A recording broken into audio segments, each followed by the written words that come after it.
a question I get all the time. What are the most common symptoms associated with parasites? Because due to the fact that we really do not have accurate and consistent, reliable, reproducible tests to find parasites within people's bodies, and knowing everybody has parasites, how do you know if you have them? So let's go through a couple of very common symptoms, because you need to know this to know what the root cause is. So number one is constipation. Parasites release an enzyme within your gut that actually slows down the motility of your gut, which means they can feed on your food longer. So constipation is a big red flag.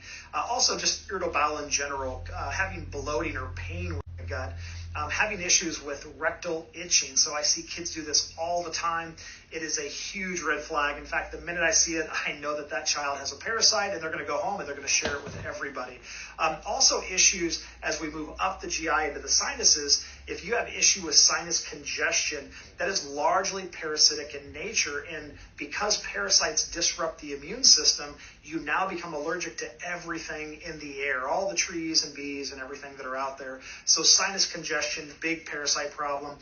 Even issues with headaches. I know a lot of times people get sinus headaches. It's all connected. Same thing with TMJ. If you have issues with clenching your jaw, TMJ problems, pain in the jaw, or grinding your teeth. If you ever watch a child sleep, I've seen a couple of our children over the years grind their teeth at night, and I know they're battling some type of parasitic issue. Things like skin issues. If you've got any type of rash, itching, feeling like your skin is crawling at times, like something's on your leg or something, but you don't see it. If you have issues with eczema, psoriasis, definitely underlying parasitic risk with that. Your nails, if you have fungus, right, that's a big one, but especially issues with biting your nails.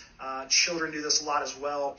Parasite problem for sure. It's actually a disruption in that immune system as well. But white marks on the nails, that's a zinc deficiency, but parasites love zinc.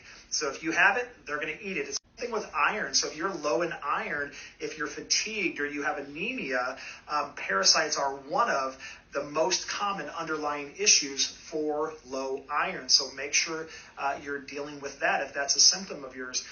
Also, things like recurring infections. So this one's really, really big. If you have bacterial infections, yeast infections, and it doesn't matter if it's, as a female, a vaginal yeast infection, if it's, jock itch, if it's toenail or fingernail fungus, if it's, athlete's foot, any kind of yeast, fungal, candida overgrowth issues. A lot of times what I found over the years is that people will attack the bacteria and yeast infections, but in reality, it just comes right back. Why? Because that wasn't the root cause.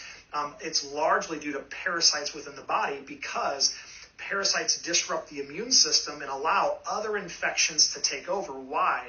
It allows parasites to evade and escape, right? They're very intelligent. Their job is to stay alive, and so they will fool you with other infections that just seem to not go away. The last thing I want to mention is huge, is sleep. If we don't sleep, we don't heal. And a lot of times people are waking up in the middle of the night, they can't get back to sleep, or they're really tired when they wake up. Critters are active at night, so if you or anyone in your family, children or other, have these types of symptoms, this is something that needs to be detoxed. And understand, if one person in the family has it, they're sharing with everyone else. So